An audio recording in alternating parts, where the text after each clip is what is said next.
Labas, Mantai. Labas vakaras. Kokia bėda? Labai noriu tapti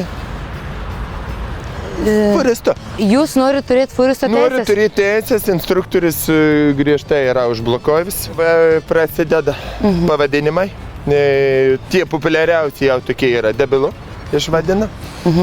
Antras yra navisprutis. Trečias nenoriu kam ir sakyti, sako p***s. Sako p***s ir višgaidis. Kiek iš viso yra? 4. 4, pakelkit kubų, gausit, pamatysit. Galvoju, gal aš negerai, taip, darau kokius tuos ar pratimus, ar vairuojimą neišlaikau. Tai aš labai norėčiau paprašyti jūsų, kad ta tironija būtų lyg kardu sustabdyta, nes prieš smurtą tik smurtu. Čia tas Justinas, ar ne? Čia yra Justinas, aš nežinau, jis mane vėl apšauks, va, matot jų nusiteikimą. Darykite duris, pasiaiškinu. Labą dieną, Justinai. O gal galite išlipti pasišnekėti noriu? Aš to kaip išlipsiu, Kodėl yra daromas spaudimas psichologinis, kodėl aš negaliu teisę išsilaikyti? Ar iš tikrųjų jūs esate taip nusiteikęs prieš tai, kad Mantas turėtų teisės fūros? bet tai reikia, suprantate, mokėti vairuoti. Ką padarai su bėgių pervėjungimo svirtimis? Ištepiau salidoliu.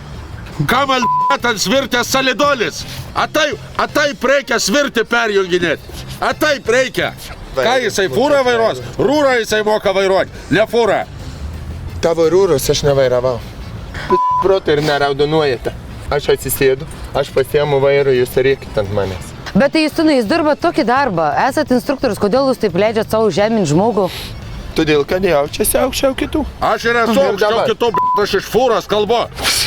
Vairuoti tegul išmoksta. Jisai 3 dienas pavairavo, supranti, kas 3 minutės mišti lipti. Aš jį ką čia pamišdint turiu? Justinai, žiūrėkit, iš tikro, ar čia nėra toks nusistatymas? Koks nusistatymas? Kaip padaryti? Koks nusistatymas? Nu, bet čia negi taip... Mantai! Pasaulį aš atvažiuoju. Mantai! Mantai!